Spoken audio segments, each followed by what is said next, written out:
ఇవాళ మనము సిబిల్ స్కోర్ అంటే ఏంటి, అసలు సిబిల్ స్కోర్ ఎలా తగ్గుతుంది, which is a credit score ఎలా తగ్గుతుంది, దీన్ని ఎలా మనము ఇంక్రీజ్ చేసుకోవాలి అనేది ఇవాళ ఈ వీడియోలో మనం మాట్లాడదాం. సిబిల్ స్కోర్, అసలు ఈ క్రెడిట్ స్కోర్ అనేది ఎవరు ఇస్తారు? ఈ క్రెడిట్ స్కోర్ని ఆల్మోస్ట్ మన ఇండియాలో అయితే 4 ఇన్స్టిట్యూషన్స్ జనరేట్ చేస్తాయి.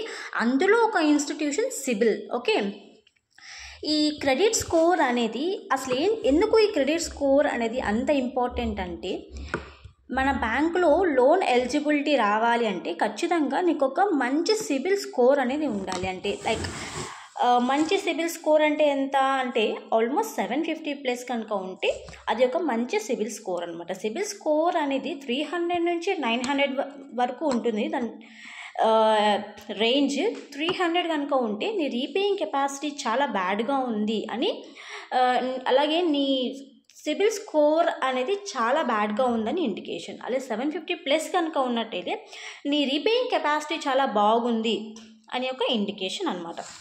సో అసలు ఈ సిబిల్ స్కోర్ అనేది ఎలా తగ్గుతుందో ముందు మనం తెలుసుకుందాం. ఆ తర్వాత సిబిల్ స్కోర్ని ఎలా పెంచుకోవాలి అన్నది కూడా మనం తెలుసుకుందాం.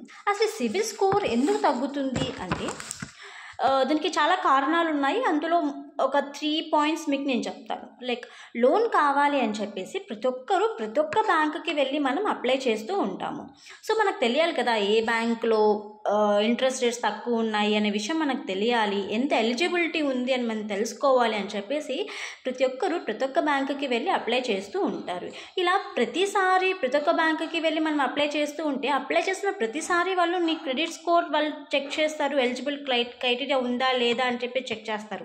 సో ప్రతిసారి ఒక హార్డ్ ఎంక్వైరీ కింద కౌంట్ అవుతుంది. ఫర్ ఎగ్జాంపుల్ ఒక 14 బ్యాంక్స్కి వెళ్ళి మీరు ఎంక్వైరీ చేశారనుకోండి, 14 times హార్డ్ ఎంక్వైరీ జరుగుతుందన్నమాట.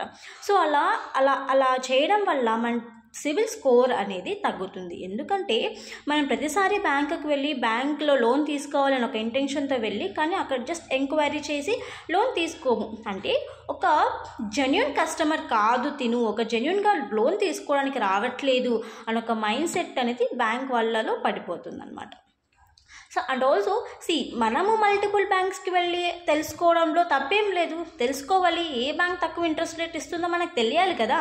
సో అది తప్పులేదు, కానీ మనం అలా తెలుసుకునే విధానం కూడా ఎలా మనం దాన్ని తెలుసుకోవాలి అన్నది కూడా మనం తెలుసుకోవాలన్నమాట.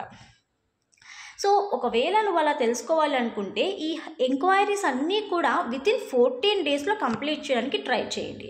వితిన్ 14 daysలో కనుక మీరు కంప్లీట్ చేసేస్తే దానికి సింగిల్ హార్డ్ ఎంక్వైరీ కింద కౌంట్ అవుతుంది. కాబట్టి దానివల్ల మీ క్రెడిట్ స్కోర్ అనేది అంతగా ఇంపాక్ట్ అవ్వకపోవచ్చు. అండ్ ఆల్సో ఇంకొకటి ఏంటంటే ఒక్కొక్కసారి వేరే వాళ్ళ లోన్స్ అనేవి మన సిబిల్ కార్డ్కి కౌంట్ అవుతూ ఉంటాయి, మన సిబిల్ రిపోర్ట్లో కౌంట్ అవుతూ ఉంటాయి. ఒకవేళ వాళ్ళు కనుక సరిగ్గా ఈఎంఐ పే చేయకపోయినా, వాళ్ళు ఈఎంఐ మిస్ చేసిన అవన్నీ కూడా మన సిబిల్ స్కోర్ మీద ఇంపాక్ట్ ఉంటుంది. ఇంకొకటి ఏంటంటే చాలామంది దగ్గర నెంబర్ ఆఫ్ క్రెడిట్ కార్డ్స్ ఉంటాయి. ఏ క్రెడిట్ కార్డ్ డ్యూ డేట్ ఏంటో అనేది మనకి గుర్తుండదు. అలాంటప్పుడు మనం డ్యూ డేట్స్ మిస్ చేస్తూ ఉంటాము. అలాంటప్పుడు కూడా మనకి సిబిల్ స్కోర్ అనేది తగ్గుతుంది అన్నమాట. సో ఇప్పుడు సిబిల్ స్కోర్ ఎలా తగ్గుతుంది అనే విషయాన్ని మనం తెలుసుకుందాం. ఇప్పుడు అదే సిబిల్ స్కోర్ మనం ఇంక్రీజ్ చేసుకోవాలంటే ఏం చేయాలో కూడా తెలుసుకుందాం. లైక్ గెట్టింగ్ ఒక క్రెడిట్ కార్డ్ని తీసుకోండి. ఓకే, తీసుకున్న తర్వాత ప్రతి క్రెడిట్ కార్డ్కి ఒక లిమిట్ ఉంటుందన్నమాట. ఫర్ ఎగ్జాంపుల్ దాని లిమిట్ కనుక 1 lakh అనుకోండి. ఆ క్రెడిట్ కార్డ్ ఒక లిమిట్ ఫర్ ఎగ్జాంపుల్ 1 lakh అనుకోండి. 1 lakhలో 35% వరకు మాత్రమే మనం ఖర్చు పెట్టాలి. అంటే 35,000 ఫర్ ఎగ్జాంపుల్ 35,000 1 lakh కనుక లిమిట్ అయితే 35% అంటే ఆల్మోస్ట్ 35,000నే మనం ఖర్చు పెట్టాలి. అలాగే ఆ ఖర్చు పెట్టిన అమౌంట్ ఏదైతే ఉందో డ్యూ డేట్ కన్నా ముందే మనం పే చేయాలన్నమాట. అలా పే చేస్తే ఏమవుతుందంటే మన రీపేయింగ్ కెపాసిటీ మంచిగా ఉండడం వల్ల మన సిబిల్ స్కోర్ కూడా ఇంక్రీజ్ అవుతుంది.